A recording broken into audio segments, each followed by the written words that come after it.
on s'élève et puis on fait comme ça. Faut couper, on va recommencer. On va faire un pas devant, un pas derrière, un pas... Bonsoir, auditeurs de Ivocan Relais. Je pense que j'ai un retour de voix. Tu as un retour de voix. Tu m'entends dans deux coins. Aujourd'hui, je suis avec tonton Idriss. Moi, je t'entends bien, mais juste que ton volume est un peu faible. Je ne sais pas.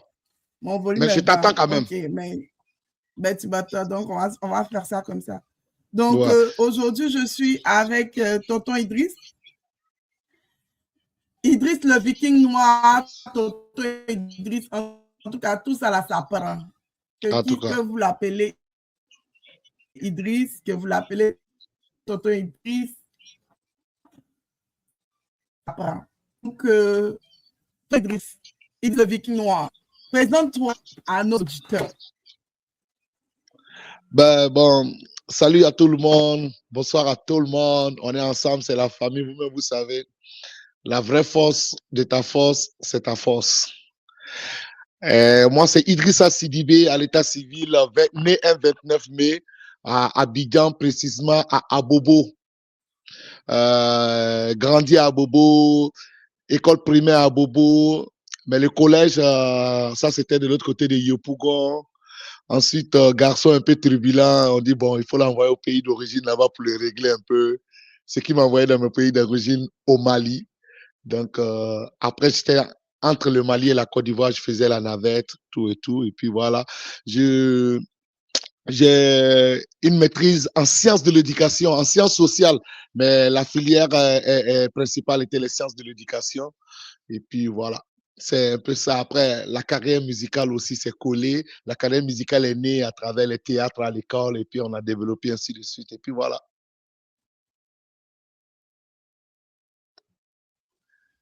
Ma première question, c'est comment est-ce que le fait d'avoir grandi dans deux cultures, parce que d'origine malienne, tes parents, Côte d'Ivoire, tu es né là-bas, tu as tout fait, pratiquement tout fait, et puis après, tu es reparti continuer l'école supérieure au Mali. Comment est-ce que ces deux cultures-là, que ce soit ivoirienne et malienne, ont façonné ta culture, ont coloré ton identité artistique? Je pense que qu'on le veuille ou pas là, c'est les deux cultures là se ressemblent beaucoup. Là, c'est pas la Côte d'Ivoire, le Mali, c'est pas loin. C'est vrai que si différentes phases ça se change un peu, ou bien si différentes phases il y a un peu de différence, mais la majorité c'est qu'on se comprend, on a presque les mêmes cultures. Et ça, moi, mon côté musical d'abord, mon orientation musicale n'a pas été facile pour moi. Tu vois, quand tu es dans quelque chose et puis tout le monde dit il est bon dans ça, il sait faire ça, il sait faire ça, il sait faire ça.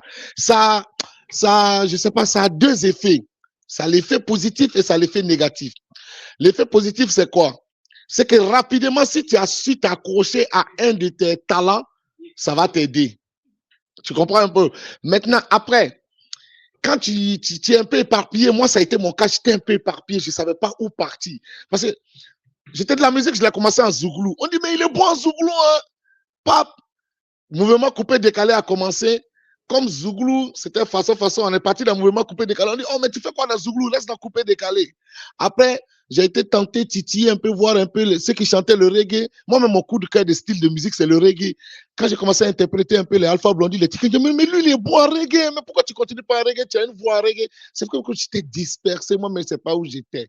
Mais quand j'ai été au Mali, et quand j'ai commencé la danse derrière les artistes au Mali, j'ai rapidement compris que le style de musique qui collait avec moi, c'était la musique mandingue, même quand je refusais, tu vois, quand je refusais. Parce que moi, ce qui était différent dans mon mandingue et les autres que les dévanciers appréciaient, c'est que quand on écoutait mon mandingue, on voyait du groove, de l'ambiance dedans, on voyait mon côté ivoirien. Voilà la vraie phase. On voyait mon côté ivoirien dans mon mandingue, ce qui est rare dans la musique mandingue, tu vois. J'avais beau chanter la musique mandingue, mais on voyait que je mettais sorties zouglou dedans, quelques sorties coupées, décalées. En tout cas, il y avait l'ambiance ivoirienne que les gens arrivaient à dire que mais lui, son mandingue avec les autres, là, c'est pas trop la même chose. Donc, après, c'est là que je me suis collé à la musique mandingue et puis j'ai dit, ben, je ferai la musique mandingue, mais je prendrai un peu de toutes les formations que j'ai faites pour coller ça à la musique mandingue. Et c'est là que j'ai réussi comme ça à faire la jonction de ces deux cultures de mes pays. Donc, voilà, c'est ça.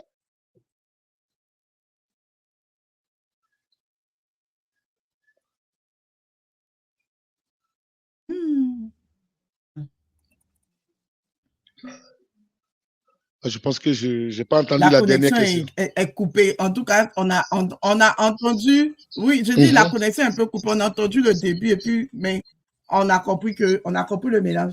Maintenant, ton nom Idriss, le viking noir. Bon, Idriss, je sais que c'est ton prénom. Mais le viking noir, là, c'est quitté où? Non, en fait, même, mon nom même, c'est même pas Idriss. Mon nom, c'est Idrissa. Voilà, c'est Idrissa.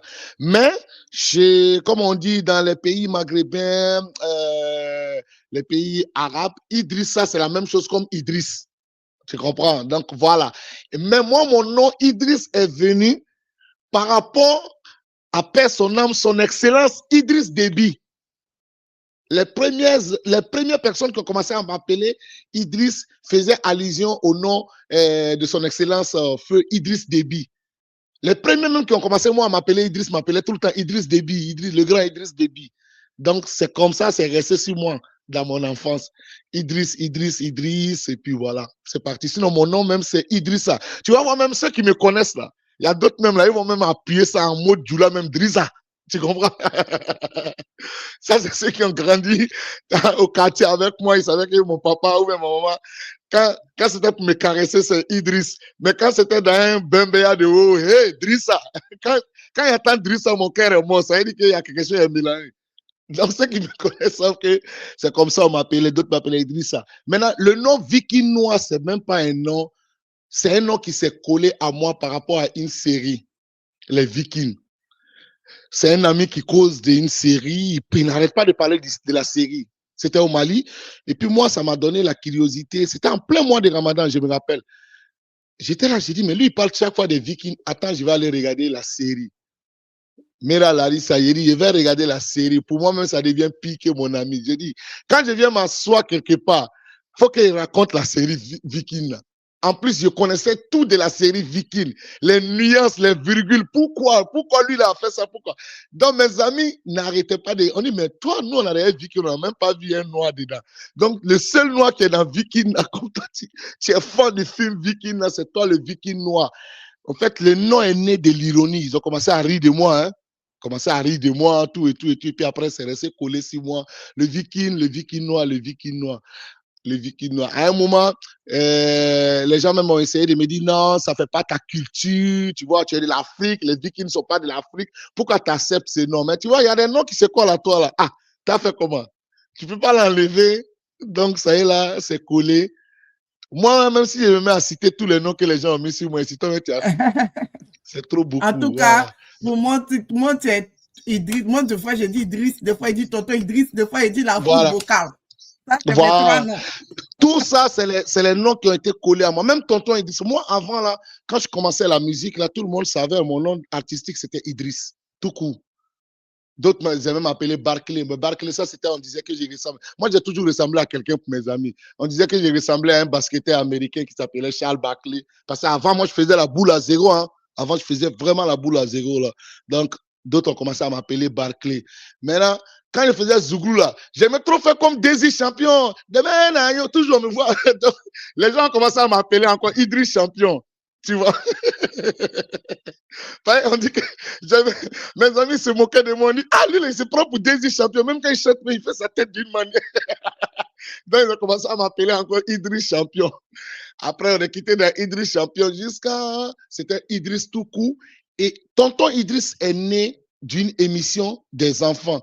D'ailleurs, je n'étais même pas appelé pour être animateur dans cette émission-là. J'avais mon groupe d'orchestre, on jouait tous les dimanches dans un coin chez un vieux père qu'on appelle Tom Production, qui est mon papa musical, qui m'a fait musicalement, paix à son âme qui n'est plus. Et on jouait là-bas tous les dimanches et il devient producteur d'une émission des enfants. Et moi aussi, en même temps, je venais de finir les sciences de l'éducation à l'université. Et il me voit comme ça, il a dit, ah Idriss, je commence un projet d'émission. C'est une émission qui met les enfants en compétition chant live. Ils choisissent un artiste et ils imitent cet artiste-là. Mais les enfants ont 3 mois à faire dans un camp parce qu'ils ne rentrent pas chez eux à la maison. Ils vont que pendant le week-end. Mais je ne veux pas que pendant le camp-là, que ça soit seulement musique, musique. Je veux des choses d'éducation dedans, quelqu'un qui vienne donner un peu de cours de culture générale, un peu de cours en français, mathématiques. Mais au-delà de tout, j'ai besoin d'un éducateur, quelqu'un qui est charismatique avec les enfants, qui sait les détendre. Et toi, je vois que tu as fait les sciences de l'éducation et puis tu es quelqu'un qui est tout le temps souriant. Je sais que tu peux avoir de quoi pour les enfants. Donc, viens, tu vas m'aider dans ça. C'est comme ça, moi, je viens à Ministère comme éducateur. Quand les enfants sont en pause, les raconter des blagues, s'il y a des conflits, c'est moi, je mets la discipline en marche, tout. On fait 1 semaine, on fait 2 semaines de répétition et on va pour enregistrer le premier numéro de l'émission. C'était une télé-réalité. Arrivé là-bas, problème de technique. La salle est remplie, les gens sont pressés et il n'y a rien qui commence. Lui me connaissant, parce que je jouais tous les dimanches avec mon groupe d'orchestre dans son espace culturel, il m'a tenu le micro comme ça, il a dit, Idriss, vas-y, amuse un peu la foule, tu vois un peu, là je suis mélangé, sauve-moi. Et moi, je monte, je commence à m'amuser. Tout ce qui venait dans ma tête, je commence à m'amuser avec la foule, même Mini cassé là, parce que les enfants voyaient ma manière de m'arrêter. Et il y a 2 enfants dans les candidats qui aimaient faire une danse, on s'est cassé, et nous tous on criait. Et Mini est cassé parce que l'émission s'appelait Mini Star. Moi, donc moi, ça vient dans ma tête, dans mon ambiance. Je lance comme ça. Mini, le public répond cassé. Tu sais pourquoi? Parce que l'émission, c'est les samedis. Mais tous les jours, il y a un bout de l'émission qu'on appelle les quotidiennes de 15 minutes. Donc, on montre les temps forts de ce qu'on faisait là. C'est là que nous, on a compris, ah, les gens, ils sont intéressés à ça. Parce que chez nous, même, les gens, ils ne connaissent pas. Et moi, j'écris dans la salle, et Mini, tout le monde répond, et cassé, Mini, voilà. On me met dans le programme. Le samedi qui suit, on me met dans le conducteur. On a dit, désormais, toi, quand l'émission commence, c'est toi qui enjailles la foule d'abord. Au milieu, c'est toi qui viens faire les jeux pour donner les cadeaux des sponsors, tout et tout. À la fin aussi, avant que les membres du jury ne finissent de calculer les notes, c'est toi qui viens pour animer. Mais comme il y avait 2 animatrices qui étaient les animatrices Choco et ils ne sont pas ambiance, l'autre parle en français, l'autre parle en bambara, on les appelait Tata. Il y avait Tata Hassan et Tata Urukia. Donc, le jeune qui fait le show là, lui, forcément, il devient quoi? Tonton. Donc, c'est là tonton Idriss aussi. Le tonton Idriss. Moi, tous mes noms là, se sont collés. Yeah, c'est comme si, oui. Mais on va c'est des noms qui ont des histoires, donc voilà. Oui, et c'est là que tonton Idriss est parti. C'est dans ton chemin de vie. Hein. Voilà, c'est ça. Mais demain, tu seras Pépé Idriss. Oui, à cause de tonton Idriss, un moment, on m'appelait comme ça le tonton national. Hein. Les tontons, et ça, c'est un nom que j'ai. Parmi tous mes noms là, j'ai beaucoup aimé ce nom-là.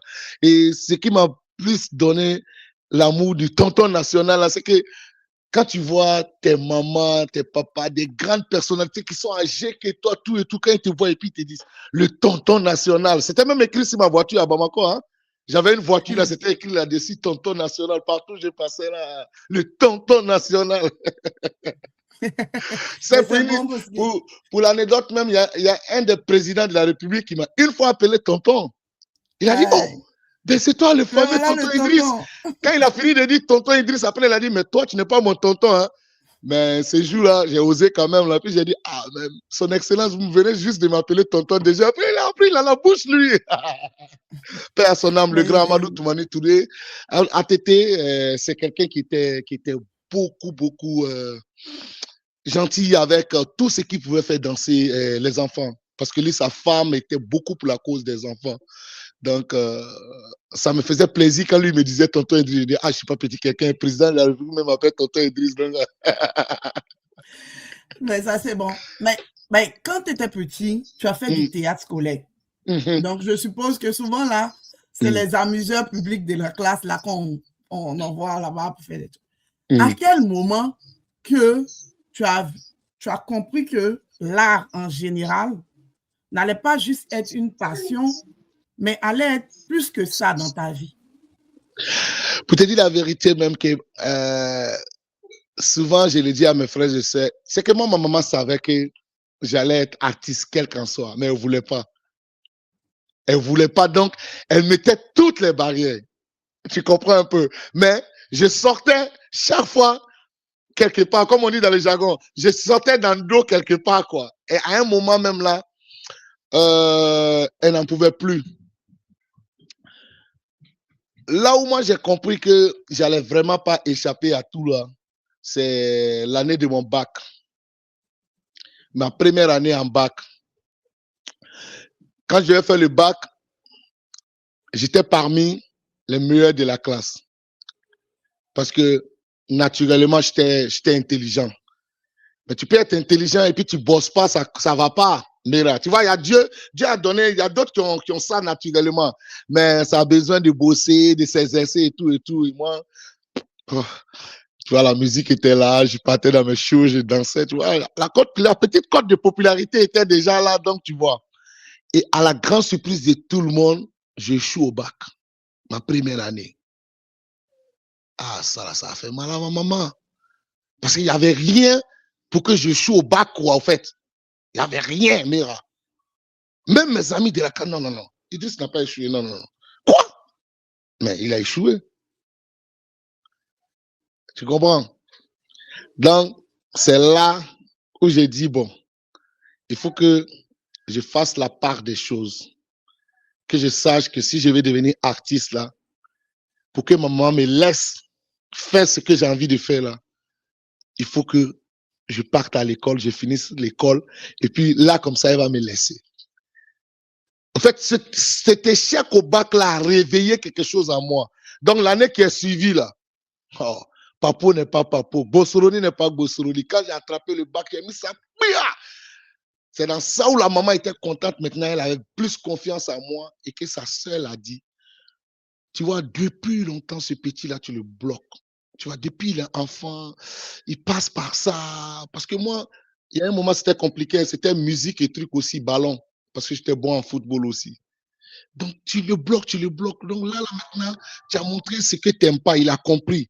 Il t'a montré son visage. Maintenant, laisse-le un peu faire ce qu'il a envie de faire. C'est là où la maman a commencé à me laisser, là. C'est là où je me suis jeté dedans maintenant. Mais moi, je savais que ça allait prendre. Je ne savais pas quand, mais je savais que ça allait prendre. Ouais. Et puis, ça a pris. C'est l'année de ma deuxième année au bac. C'est ce qui a réveillé en moi de comprendre que je peux faire quelque chose dans l'art, que ça peut m'apporter quelque chose. Maintenant, on continue dans ton parcours. On va parler, tu as créé le Tassman Warrior. Ouais, je fais partie des pères fondateurs. Il ne faut pas me mettre en problème. Ouais, tu as fait partie. Parce qu'il y a quelqu'un qui a écrit une fois, il est le créateur du groupe Tassman Warrior. Je pense que les autres n'ont pas compris. Il voulait dire mais tu es un des cofondateurs. Voilà, c'est pas moi j'ai créé le groupe Tassman Warrior. Donc, dans le groupe Tassman Warrior même, je suis parmi les 2 derniers à venir dans le groupe. Okay. Donc, quand on dit que je suis le fondateur de Tassman Warrior, imagine ce que ça peut faire aux autres. Bon, je rectifie. Mais j'étais là quand on créait le groupe quand même. Oui. Voilà. Donc, c'est quoi la vision musicale de ce groupe-là? En fait, et puis, pourquoi est-ce que vous êtes disloqué? Ben, Tassman Warrior, on s'est jamais disloqué. Hein. On a grandi, chacun est parti dans ses business, chacun a compris quelque chose, on est devenu responsable, d'autres se sont mariés, sont devenus pères de famille, tu comprends un peu? Voilà, donc il y a eu ça. D'autres, les parents ont décidé, oh, tu es le premier fils de la famille, tu ne peux plus chanter là parce que moi, je suis un grand commerçant, quand je vais partir, c'est toi qui dois m'occuper, puis quand tu vas chanter, il y a un autre là, lui, son tonton a dit, non, tu n'es pas fait pour la musique. Militaire, aujourd'hui, c'est un gradé, je lui tire mon chapeau. Donc, tu vois, Tassman Warrior, ça a été comme ça. En fait, Tassman Warrior est né d'abord d'une association. Ça s'appelait Association des élèves et étudiants ivoiriens au Mali. Et après les réunions, tu mets élèves et étudiants ensemble. Après les réunions, forcément, il y a Warrior. Tu vois? Et nous, on faisait les Warriors là, genre, pour se détendre. Et puis, il y a des gars qui nous voient et disent, mais vous êtes en train de vous amuser sur quelque chose, quoi. Hein? C'est intéressant, hein? Ils disent en autre langue, en malinké là. Ah, Ivoirien, Djemé n'a qu'à dire, hein? Mais pourquoi attaquer? Hein? Non, non, laisse, non, prends ça pour juste s'enjailler et tout, et tout, et tout. Donc, dans ça, on a le président des ressortissants ivoiriens au Mali qui attend parler de l'association. Et il attend que dans l'association, il y a un groupe là, chaque fois qu'ils finissent les réunions là, oh, c'est le Woyo. Et qu'est-ce qu'il fait? Il s'est marié, il nous invite. Son mariage, comment on a chargé ça? Il vient, lui, c'est le président des Ivoiriens, mariage du président des Ivoiriens au Mali. Mais là, comment tu sais que Bokoli va dire les gens là-bas? Et tu mets les Woyo en Boko. On Boko maintenant, on prend le Djemé, on bossoro de 10 heures jusqu'à, je ne sais pas à quelle est la nuit là-bas. Le gars, il ne comprend pas. C'est quel groupe? Les jeunes, ils sont comment? Ils sont trop bons. J'ai dit, on frappons les Djemé, on s'en va, on Boko, on se repose après on revient. Ça lui a dit, mais il y a un groupe comme ça au Mali, et puis vous ne voulez pas vous organiser. Voilà moi ce que j'ai fait pour vous. En ce temps même, on n'avait pas Djemé, on louait les Djemé. Il a dit, moi, je vais mettre un groupe musical en place avec vous. Mais que ce soit ceux qui veulent faire de la musique, ceux qui veulent être sérieux dedans, on forme le groupe. Donc, à l'association, quand on a dit ça, d'autres ont dit, non, on est là pour étudier, non, on n'est pas dans la musique, tout et tout et tout. Mais ceux qui veulent faire, on vous encourage, on est de cœur avec vous. Donc, nous, on était 8, on a choisi, on a dit, OK, nous, on veut faire la musique. En ce temps, entre nous, il y avait d'autres qui s'étaient déjà essayés en Zougoul, en Côte d'Ivoire, mais en Côte d'Ivoire, le terrain est miné. C'est pas tout le monde qui voulait passer là-bas. Donc, voilà un Sababou qui est là. Monsieur Taberta, à qui je tire les chapeaux, qui nous aide, qui achète les djembés pour nous, et il forme le groupe. Et il a dit, vous êtes bons, mais vous êtes désordonnés, parce que la vérité, on était désordonnés. On chantait chansons des gens sur les mailles. On n'avait aucune créativité pour nous-mêmes. Donc, moi, je vous donne mon local. Venez répéter. Plus vous répétez, vous allez avoir l'inspiration, vous allez créer vos chansons. Maintenant, dans ça, on a causé avec un vieux père qui a dit, ah, vous êtes au Mali. Si vous voulez prendre au Mali, là, il faut que vos messages soient comme en Djoula, comme les messages des Galiers. Parce que Djoula, au Mali, on comprend ça. Ça nous a beaucoup aidé. Donc, qu'est-ce qu'on faisait? On prenait les chansons Zouglou et puis nous, on les chantait en Djoula et en Bambara. Et c'est là que, paf, Tasman Woyo, les gens ont commencé à nous inviter maintenant dans les mariages. Avant qu'on partait dans les mariages, le monsieur était esprit, il nous a dit, jugez pas pris avec les gens. C'est un nouveau style, le Mali qu'on n'est pas. Vous voulez vous imposer. Même si la personne qui vous donne prix de carburant seulement, allez-y faire le mariage. Vous, allez-y seulement. Et ça nous a aidé. On était dans tous les mariages, les baptêmes, anniversaires. Souvent, on nous invite pas même. On apprend que, oh, il y a quelque chose de la mère à Larissa. C'est une maman ivoirienne. Elle est au Mali net là. Ah, la femme, elle est bien. Elle a un salon de coiffure. On nous invite pas. On se téléphone. Paf. On est là-bas, un autre Jamie. On s'en fait voyage jusqu'à on a imposé les groupes. C'est qu'il va avoir travaillement. Voilà, tu as tout compris. Et c'est là qu'il y avait deux, moi et un autre qu'on appelait Tariwan. Il y a un artiste ivoirien, même chose comme nous, ivoirien d'origine malienne, qui revient de la Côte d'Ivoire avec une chanson au Mali, tube de l'année, succès de succès, paix à son âme. Il est décédé récemment même, Sidney Muchacha. Il reprend la chanson d'un grand artiste malien qui est décédé, mais lui, il met ça, il met le coupé décalé et l'ambiance dedans. Et c'était nous les deux danseurs. On prend le Mali en otage. On est dans tous les spectacles, tout et tout. Voilà maintenant, lui, il va commencer à avoir peur de moi parce que moi, mes parents ont commencé à dire, ah, lui, on l'envoyait pour les écoles, on essaie de le serrer, il fait la musique, non, laisse-le, Lui, il a commencé à avoir peur de moi. Maintenant, il allait faire enregistrer une sœur qui dansait avec lui. Et son état d'âme, là, chicoté, il a dit que, Idriss, je commence vraiment à avoir peur de trop tes trucs des parents. Moi, je veux vous libérer, mais je vais vous libérer avec une chanson. Vous allez faire une chanson et vous allez chercher un producteur. Et on va pour enregistrer la chanson là. Et quand on enregistre la chanson, dans le studio de celui qu'on a enregistré la chanson là, lui c'est un malade, il nous écoute, il dit ça c'est du jamais vu au Mali, ça va percer au Mali. Les gars, je suis votre producteur, vous ne faites plus une chanson, vous allez faire un album de 8 titres. Parce que lui il avait un studio, donc faites un album de 8 titres, on tombe d'accord, je signe le premier contrat avec vous, je suis votre producteur. C'est là que Tasman Woyo s'envole. Donc, dans ce succès-là, on était 8. Il y a eu le premier album. Dans le deuxième album, il y a d'autres qui ont dit, ah, et ils ont une autre vision. parce que le rap commençait à prendre au Mali. Et ils étaient un peu intéressés par ça.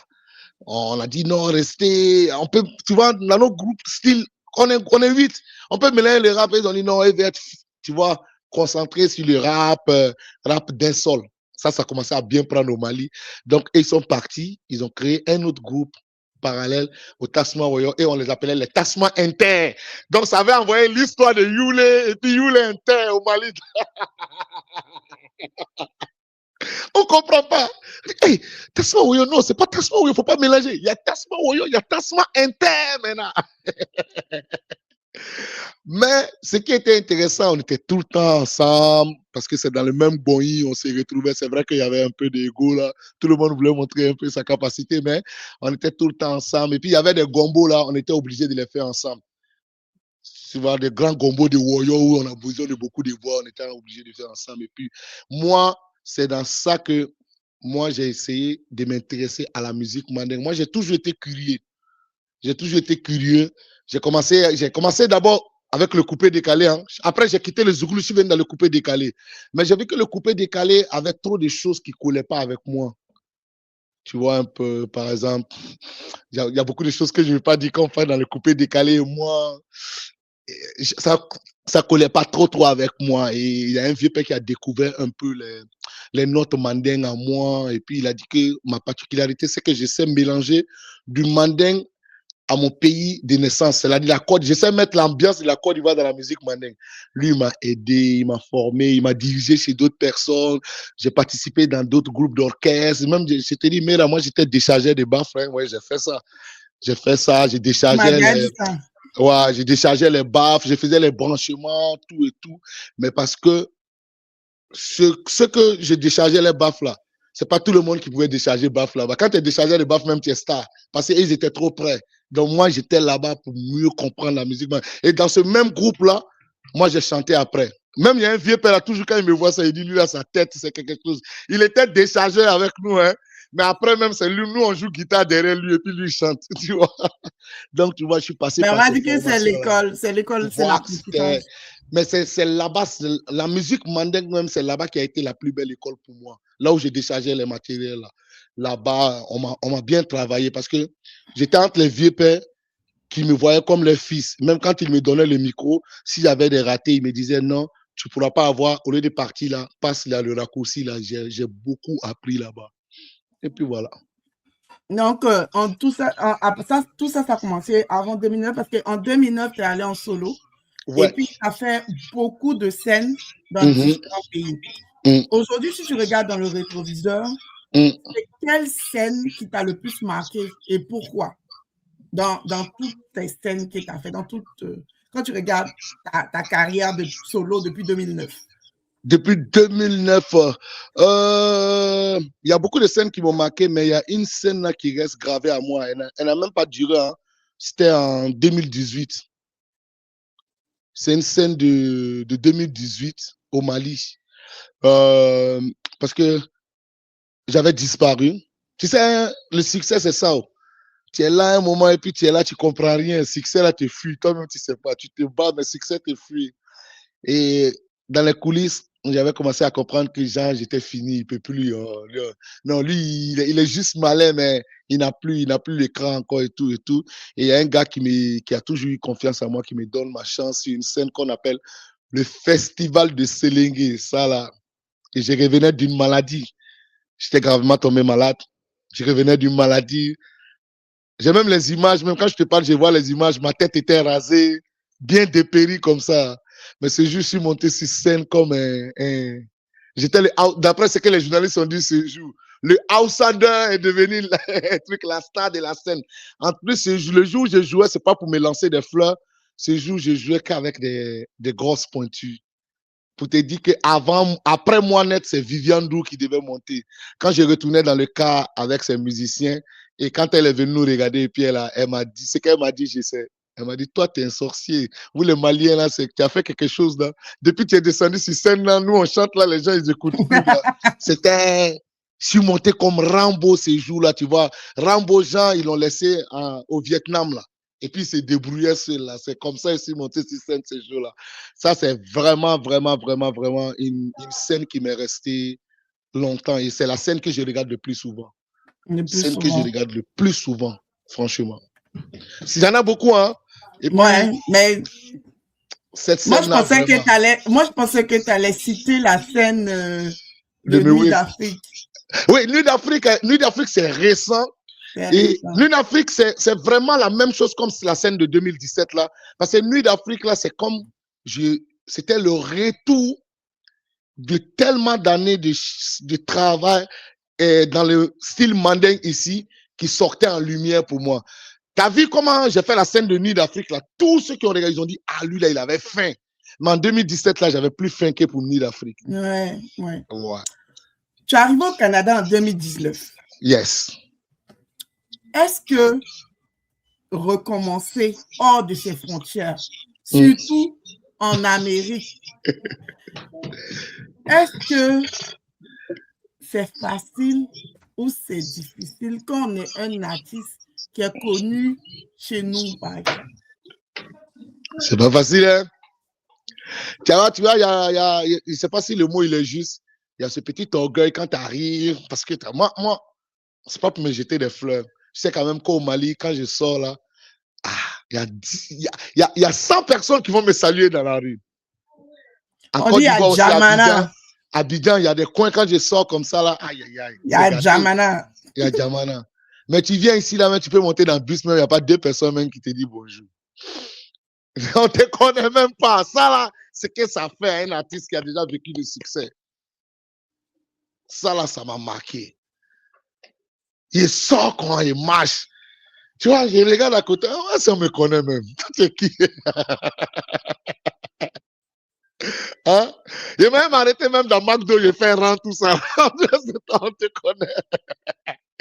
Donc, tu vois. Mais après, il faut accepter.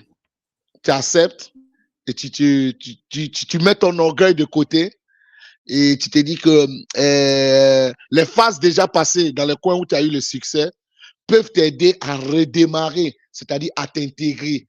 Donc, et puis tu avances. Sinon, mais là, c'est pas facile, hein? Quitter le pays dans le succès et puis venir dans un pays où personne ne te connaît. Bon, quand je dis personne ne te connaît, tu vois, ta communauté te connaît, mais les autres là, on ne sait même pas c'est qui, tu vois, c'est quelque chose. Tu as vécu dans ça. Hein? La petite Starmania, tu fais quelque part, il n'y a pas de Starmania. Lion est devenu chat. Voilà, c'est ça. Lion est devenu chat, c'est pas facile. Mais après, on accepte, on s'adapte. Comme moi, mon mindset a toujours été ça. La vraie force de ta force, c'est ta force. Tu mets ça en marche et puis voilà. Tu essaies de t'intégrer de la plus belle des manières. Par exemple, moi, pour relancer ma carrière ici, mais là, toi, tu es au courant de tout. Hein? J'ai fait tout, j'ai sorti tous les domaines de formation que j'ai eu en Afrique. Je les ai mis en pratique ici pour que juste je puisse avoir un élan. DJ, j'ai fait. Animé concert, j'ai fait. Animé concert, j'ai fait. J'essaie d'aller même brancher même. Tu vois, j'ai tout fait. Brancher la sonorisation des gens. Tout ça là, j'ai fait. Jusqu'à petit à petit, pour que les gens puissent comprendre. Warrior. Ah, j'ai dit, toutes les formations que moi j'ai eues en Afrique artistiquement, même quand j'ai fait mensonge d'un soir ici. J'ai fait tout ça. Ça, c'est le côté de théâtre quand j'étais à l'école. Tout ça, la théâtre, tout. J'ai fait. Ça énervait d'autres de mes proches qui me disaient, gars, ils ne vont jamais savoir ton talent d'artiste chanteur. J'ai dit, hey, si je m'assois seulement sur mon côté de talent d'artiste chanteur là aussi, là, ça ne va pas se savoir. Laisse-moi passer par ce chemin-là, laissez-moi partir là. Et moi-même, j'ai placé mes pions jusqu'à ça va venir tomber dans mon talent d'artiste chanteur là. Et ils vont savoir qui je suis. Mais aujourd'hui, là, voilà. Un peu. C'est en train de faire son chemin. Mais si je m'asseyais comme ça, là, moi, pour dire que quand je suis arrivé au Canada, tellement ça a menti sur moi à un moment, moi j'ai dit, hey, basta la musique. Hein. Moi, il me cherchait ici, il me gros, il cherchait mon wari, il bien me positionner. Tu comprends un peu? J'ai dit non, tout. En même temps, je tire chapeau à ma soeur. Une de mes soeurs ici, là, qui découvre, on se couvre, qui découvre que c'est moi, j'ai fait tout ça là. Elle est rentrée dans mon inbox, je lui ai tiré le chapeau. Fatim Koulibaly a dit, ah mon frère, je ne savais pas que c'est toi qui faisais ça là. Donc c'est toi qui fais ça, c'est toi qui fais ça. Mais pourquoi tu es là, tu dors? J'ai dit, hey, ma soeur, laisse-moi rouler. En tout cas, j'étais chauffeur de taxi, hein, laisse-moi faire mon taxi. Oh, elle a dit, laisse. Tu peux faire tout ça là, mais essaie de développer ça là à côté. Ça peut aller, tu comprends un peu. Papa, c'est elle qui m'a donné mon premier bonbon de DJ. Je ne peux pas oublier ça. Fatim Koulibaly. C'est elle qui m'a donné mon premier gombo de DJ. Elle a dit, mais tanti, un truc là, un baptême, façon. Je sais que c'est ton genre, mandingue, façon là. Viens, comme tu sais faire un peu de DJ là, viens, tu vas animer là-bas. Et dès que j'ai fait ce baptême là-bas, les tantis là, c'est un groupe. Dès qu'elle fait baptême là-bas, là, j'ai dit aujourd'hui, là, tout ce qui est baptême. Tu es rentré dans le réseau des baptêmes. Voilà, baptême, mariage, mandingo, tout ça là, c'est moi ici DJ. J'ai dit, souvent même, ce qui me fait plaisir, ce qui me touche même, quand elle décide la date selon moi, mon programme, j'ai dit, yeah, ouais, c'est pas du jeu. Donc, tu vois, donc c'est là que tout est parti. En même temps, je tire mon chapeau aux Ivocanes aussi. Les Ivocanes, quand j'ai accepté d'être DJ dans les événements, Mais oui, on doit te dire merci aussi. Parce oui, fête y a beaucoup d'indépendance. d'événements où toutes les fêtes d'indépendance, même 5 francs, on ne donne pas Idriss. Ah non, j'ai dit. Sur carburant toute la journée. Franchement, tout ça là, ça m'a aidé. C'est son bénévolat. Ah, mais ça m'a aidé. En même temps, je vais profiter pour lui lancer un message que tu aimes parler du bénévolat. Je vais dire à tout le monde, si vous pouvez faire du bénévolat, faites du bénévolat et placez votre pion dans le bénévolat. Moi, aujourd'hui, là, je peux tout dire. On peut tout dire, mais moi, je ne peux rien dire du groupe Les Ivocanes. Le groupe Les Ivocanes m'a ouvert des portes en animation, pas possible. Côté DJ, c'est dit, c'est les Ivocanes, les Camerounais m'ont découvert et ils m'ont volé un moment. C'est chez les Ivocanes, les Togolais ils m'ont pris, ils m'ont volé un moment. C'est chez les Ivocanes, les Burkinabés m'ont pris. Parce que quelques-uns de nos frères de sang ou nos soeurs qui invitent leurs copines qui travaillent dans les communautés, tout qui viennent dans le show. Ah, vos gars là! Non, nous, si on a notre truc, c'est lui on veut. Ce sont eux qui partaient parler de moi à leur boss et tout. Quand ils ont les trucs, on m'appelait. Ah, moi, en tout cas, on m'a bien garant. On dit si tu n'es pas là, il y a des gens qui disent que si c'est pas toi, je ne plus ma fille. Franchement, moi, Ivocane, côté gombo là. Mais tu sais faire aussi. C'est Ivocane m'a donné. Hein. Ivocane m'a donné ça même, vraiment, vraiment. Donc, c'est vraiment ça. En même temps, je lance toujours le message, frère, si vous pouvez faire le bénévolat, faites le bénévolat. Sachez faire le bénévolat en plaçant votre pion. Moi, le bénévolat vient de me donner un euro tout de suite là. Ah, voilà. Quelqu'un me dit, ah, lui là, il peut coacher les enfants. Ouais, c'est quelqu'un qui aime beaucoup les jeunes. Il peut coacher les enfants. On m'appelle, je viens. Ah, on dit, ah, mais il y a des conditions qui posent, il ne rentre pas dans ces conditions. Est-ce que tu es sûr que ça ne te dérange pas? J'ai dit, oh, laissez ça. Moi-même, j'aime être avec les jeunes. C'est mon sababou, il tracé ça, m'a rendu compte, quoi. Il travaille les jeunes 3 mois, on ne me donnait rien, tout et tout. 4 mois, 5 mois, 6 mois, 6e mois. Quand je suis rentré dans les conditions, la directrice dit c'est blanc. Elle sait que ce n'est pas facile. Mais elle va se battre. Tout le temps, il est fait et puis il travaille dans le bénévolat. Là. Elle va rassembler tout ça. Ils m'ont trouvé une solution pour m'envoyer mon chèque. Je ne m'attendais même pas à ça. Un matin, quand elle descend, elle a déposé tout ce que j'ai fait dans le bénévolat jusqu'à. Tu dois envoyer pour moi.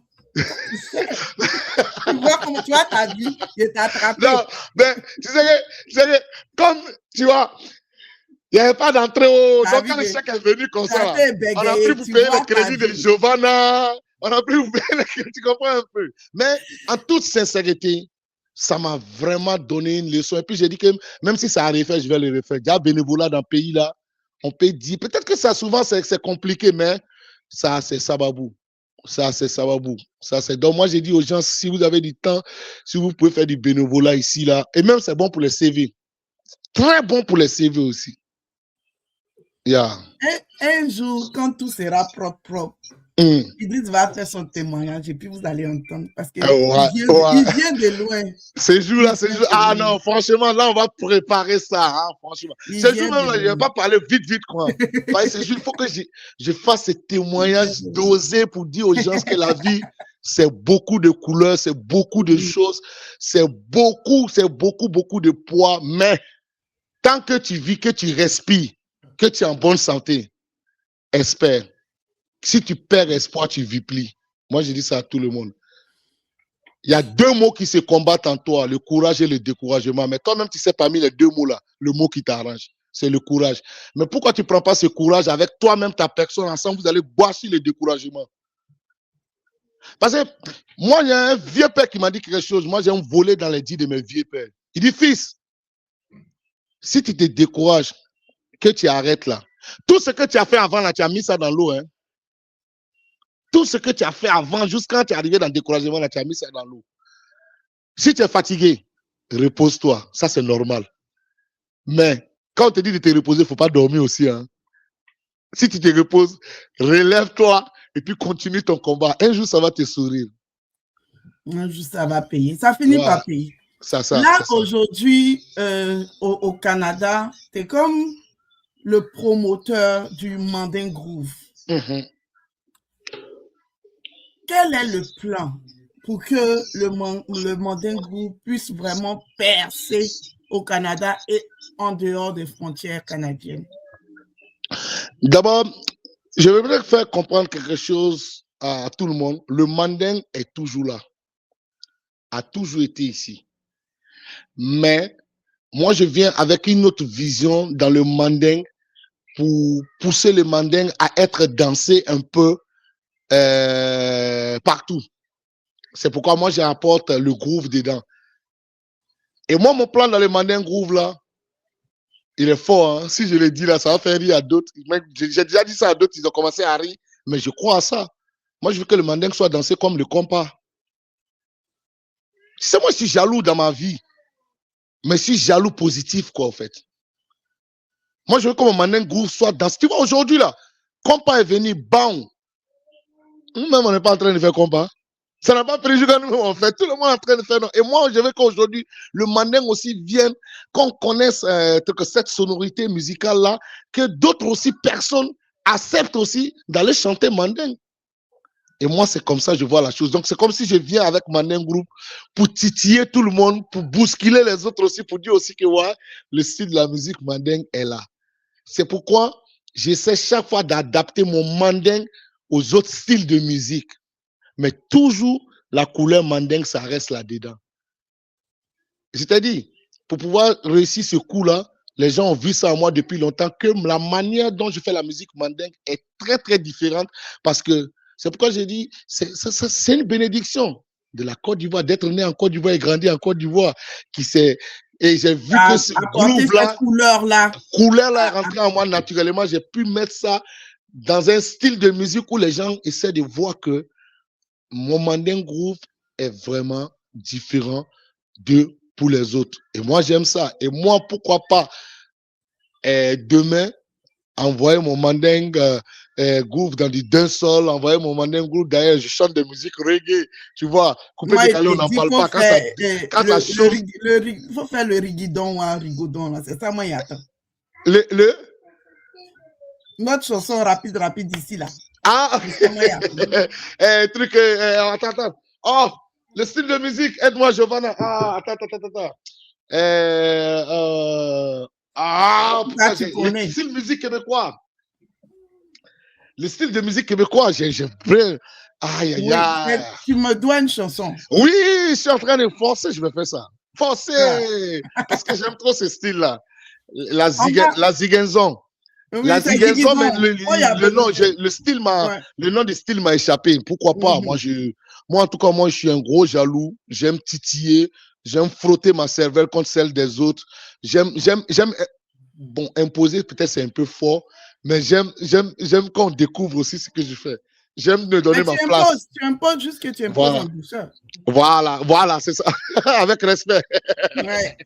Là, on est presque à la fin de notre discussion. Hein? Qu'est-ce que tu peux donner comme conseil à quelqu'un, une jeune artiste ou un artiste tout court qui est peut-être chez nous ou qui est ici et que ça ne pèse pas et qui rêve vraiment de faire carrière, surtout ici? C'est quel conseil tu peux donner? Le premier des conseils, il faut s'organiser. C'est très important. Moi-même qui n'étais pas là, je n'étais pas organisé. Ouais. Moi-même, je n'étais pas organisé.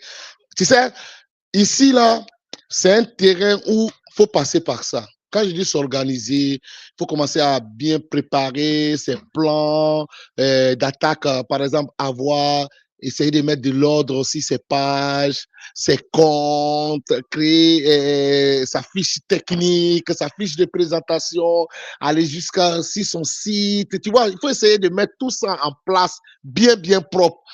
Et ça, c'est la première des choses à faire. Et ça prend un peu du temps.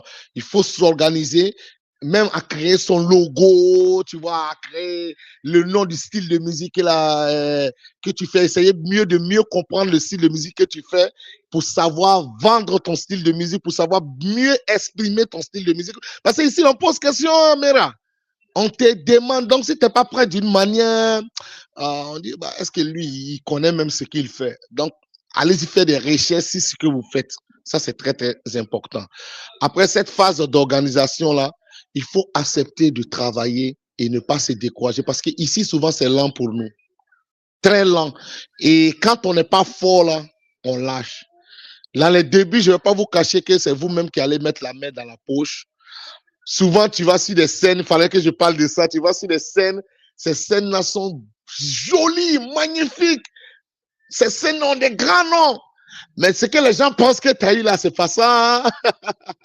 Il faut savoir se vendre, mais ça part d'une phase aussi. Il faut connaître la phase où je me vends. Parce qu'après, il ne faut pas rester comme ça, en train de me vendre, toujours prendre des trucs de débrouillement, tu vois, non? Mais il faut savoir faire la part des choses. Il faut choisir son moment où se vendre. Et même, il faut savoir l'endroit où se vendre, c'est-à-dire l'endroit où il y a certaines conditions qu'il faut accepter de prester pour que ça t'ouvre d'autres portes. Et il y a ça. Et il faut beaucoup être dans les coins où on parle d'événements.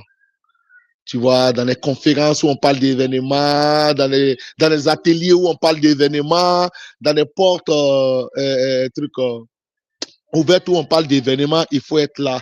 Il faut être là et puis voilà. Moi, je dis à tout le monde, il faut savoir se vendre, mais il ne faut pas se diminuer.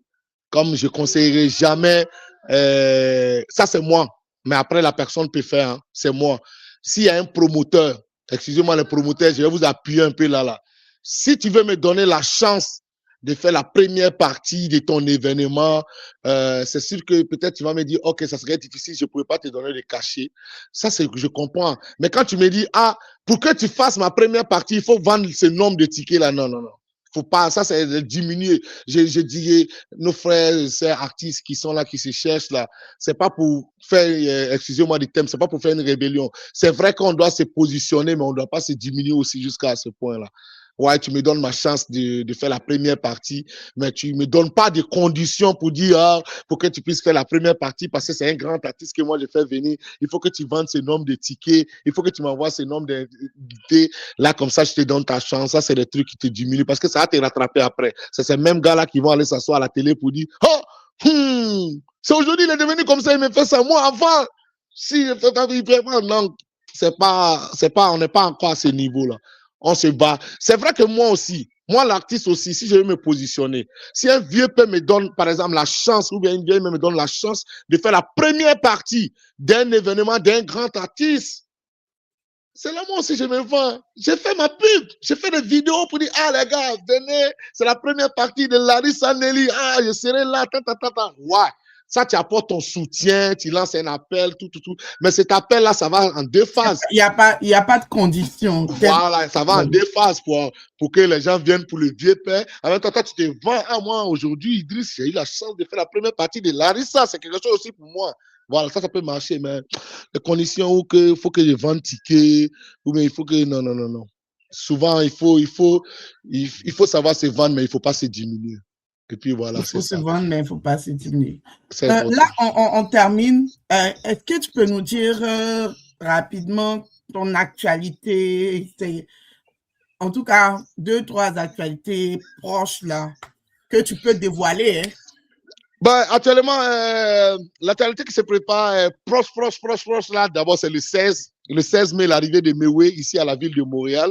Je serai là-bas. Parce qu'il a 2 dates. Hein. Il y a le 16 mai à Montréal et il y a le 17 mai de l'autre côté de Québec. Mais moi, je serai à celui de Montréal. Donc, j'invite tout le monde parce que c'est un gala. Celui de Montréal, c'est un gala. Le prix, il est fixe. C'est $120. 3 plats servis, assis, bien cravatés, bien habillés, bien chic. Parce que ça s'appelle le gala des seigneurs. Et c'est leur 4e édition. Chaque année, ils font venir une grosse pointure de la musique autour d'un gala. C'est le groupe Harmonie 003. Il y a ça. Et moi aussi, je suis en train de préparer dans les coulisses la sortie de 3 EP. 3 EP. Mais dans les 3 EP, ça va être comment? Ça va être déjà mes chansons qui sont sorties en maxi single. Mais si chaque EP, il aura 2 nouvelles chansons. Parce qu'on est obligé de partir à l'ancienne école, quoi, à l'ancienne école où on vendait des CD. Mais au lieu de faire 3 EP, pourquoi tu ne fais pas un album? Genre un maxi-album tout dessus. C'est ça que je vais t'expliquer pourquoi je ne fais pas l'album. D'abord, au Canada, il faut savoir se dire les choses. Je n'ai pas encore la capacité.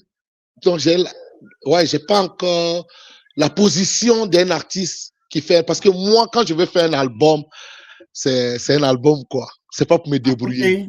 Tu comprends un peu? C'est pas pour me débrouiller. Donc, les fonds et tout. Voilà, parce que si je veux faire un album, l'album doit vivre ce que j'ai envie de faire. C'est-à-dire, j'ai beaucoup de choses en tête que je mets en place avant de faire un album. Mais les EP, ok, ça, c'est des choses qui peuvent aller un peu vite, tout. Donc, je me dis, je sortirai mes 3 EP ensemble, petit à petit, et en même temps, ça sous-entend que je suis en train de préparer un album, peut-être dans 2-3 ans. Voilà, donc c'est vraiment un peu ça.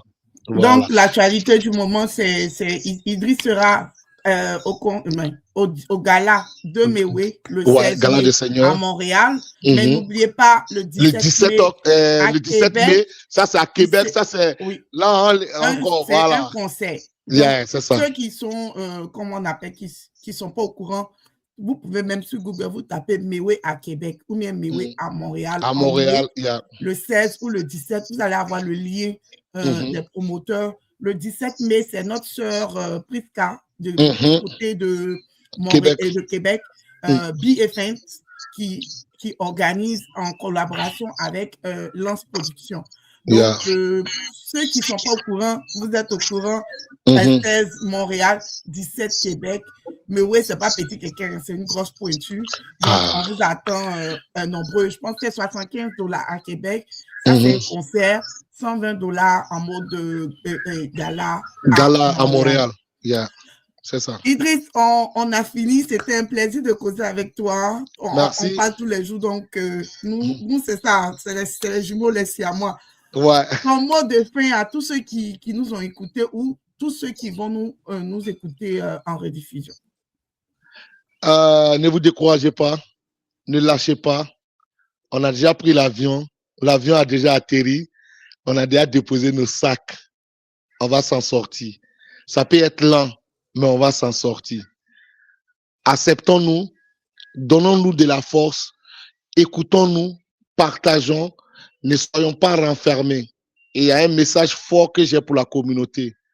Ça, là, il y a tapé encore sur la table. Ceux qui viennent et chaque fois, ils disent « Ah, on m'a dit de ne pas m'approcher de ma communauté. Hein. Et moi, je ne fais pas ma communauté. Hein. » Arrêtez ça maintenant. Arrêtez. Viens voir ta communauté. Viens vers ta communauté. Tu n'es pas un enfant. Tu sauras dans ta communauté avec qui marcher, avec qui ne pas marcher, mais ne quitte pas ta communauté. Parce que quand c'est dit la vérité, tu veux pas, quand ça s'est gâté, oh, c'est ta communauté d'abord, ils vont chercher.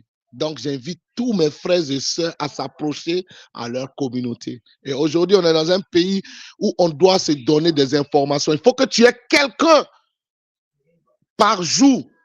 Quand la personne fait 24 ou 48, elle n'a pas de tes nouvelles, arrive au moins à chercher à avoir de tes nouvelles. C'est très, très important. Soyons ensemble. Soyons ensemble. Mon mindset reste toujours le même. La vraie force de ta force, c'est ta force. Ça commence par toi d'abord. Et c'est toi qui motive ton moteur pour démarrer. Et puis les autres te suivent là-dedans. Donc on est ensemble. Merci à tout le monde. Prenez soin de vous. Que Dieu veille. Que Dieu donne la force à tout le monde.